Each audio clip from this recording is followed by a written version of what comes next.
Just arrived from Amazon at 8 o'clock in the evening. Is the tool that I'm hoping will allow us to cut out the remaining rust on this Mercedes SL.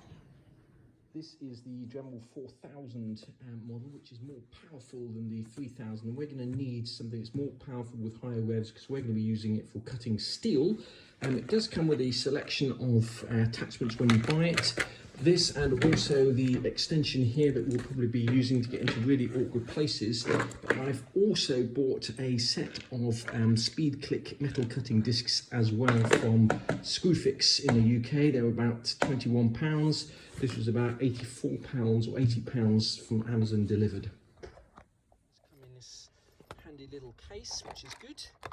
And the other thing I didn't realise, which you might know already, is that Dremel is actually made by Bosch, or owned by Bosch. You can see the difference in size for the cutting discs. This is the DeWalt, which is absolutely fantastic for making the big long straight cuts, but these are the Dremel metal cutting discs. They are tiny by comparison and will allow us to get into much more intricate corners. We've got the wired model of the Dremel here because basically when you're cutting metal, it was a real drain on the batteries, and the batteries in here are not particularly big on the battery one, so we've got the wired model and we'll be running that from our EcoFlow Delta battery. Just before we start hacking bits out of our Mercedes, we're just going to do a little test cut to see how we get on cutting a little section out of this 18 gauge steel here. The good thing about the Dremel is you can just turn it on and leave it on. We're using this extension here to give us more flexibility. You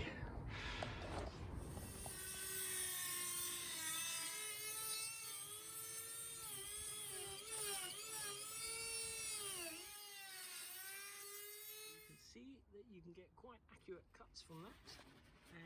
This is through 18 gauge steel, and that went through one disc, so I imagine this would go through 22 gauge or 20 gauge steel much quicker. So this Dremel kit here comes with 6 of these discs, 2 of these, and 2 0.75mm discs. Now I was using the thinnest 0.75mm disc to cut this out here. Probably should have been using something slightly heftier, probably would have lasted a bit longer. So let's just swap the disc in and see if we can just finish that cut. It's extremely easy to change them.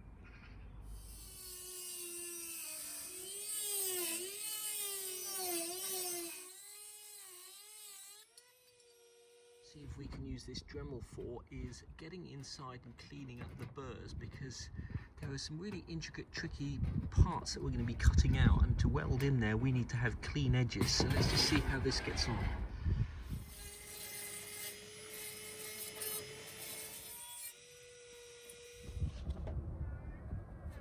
Bad job of cleaning up these edges, making them suitable for welding. In the Dremel you can make quite intricate cuts. Using a standard angle grinder disc, it'd be extremely difficult to make this kind of cut without having to cut into all of this metal here and here. So let's get down to the garage and see if this can help us cut out some of that metal. So we're down at the garage, and I'm hoping that the Dremel tool is basically going to allow us to get into these little gaps here and cut out these really intricate things in here where we can't get in with the grinders.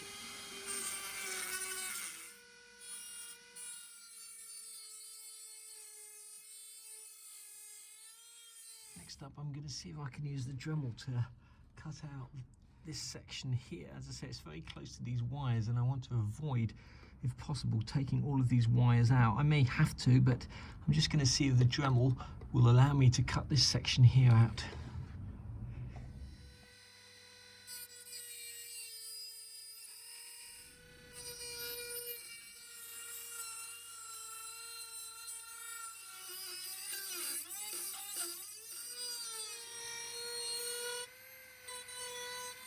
This is the bit we're trying to cut out, but we can't cut it out from the top anymore, so I'm going to come inside and try and cut it out. It's obviously been welded to this panel here, which makes it a bit tricky. But surely we're getting rid of all of this rust. It's really difficult to cut it out without cutting any of the wires or the actual bits that we want to keep, but we are getting there. See the extent of the damage. I think in the first instance what we're going to do is just try and strip away some of this here just to see what we're working with, and maybe in the first thing we're going to do is try and cut out this section here so we can get a better view of what lies behind there.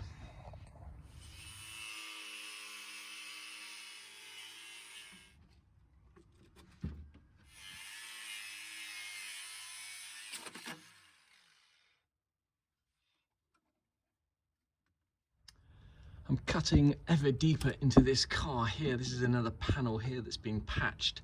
Now this whole section here is actually available, which we've ordered. This whole panel here, called the inner wheel arch repair panel. So I'm just going to bend this back so we can actually get at this bit here, because we need to somehow try and cut a section out here. Absolutely ages to cut this last piece out here, but we're just about there now. We just got to get this piece here off, which is welded onto the actual chassis, and then we're going to go around and smooth all of these rough edges. It's much easier to smooth the edges actually than to cut the bit out, and then we'll fabricate a piece to sit in here, and we'll treat it properly, put the proper drain holes in, tidy all of this up, and then we will set about refabricating all of this here. Basically, we've ordered the kick panel here and this panel up here, so I'm hoping when they arrive it'll give me a better idea of exactly what's required. We're gonna tidy up all these rough edges, take off all the burrs using the Dremel sanding tool. It's really easy, much easier than getting in there with the grinders. We're just going to go around all the edges here, take off all of those rough burrs, and then set about fabricating up a panel to fit in here. This is a selection of just some of the metal that we've cut out of that SL. Our job will be to fabricate the panels and put things back together again. This is a piece of the old jacking tube. I've mentioned in previous videos why you need to be very careful jacking up these cars if they haven't been fixed and addressed, because if you try to jack a car up on a tube that is that rusty, you're liable to do yourself an injury. The other thing that's worth mentioning is that if you are going to be welding panels, I mean, I'm no expert on the subject by any stretch of the imagination, but you need to treat the back of the panels. If you don't, all that will happen is they'll rust from the back through to the front, which is exactly what's happened here. And the other thing is, although it's much easier to bend 22 gauge or 20 gauge steel into shape, this is, I think, 22 gauge thinner steel, it just doesn't last very long. You need to use something thicker like 20 gauge, possibly even 18 gauge, which is what we'll be using. So I've never done any fabrication in my life or any welding apart from that little battery bracket that we did in the last video, so I'm going to be giving it a red hot go. I'm figuring that I can't do much of a worse job than has been done previously on this car. So if I can do it, I reckon anybody can do it. We bought the Dremel 4000 tool from Amazon, cost us just £80. We bought the more powerful one that has variable speed, goes up to 35,000 revs per minute, which is what you need basically for cutting metal.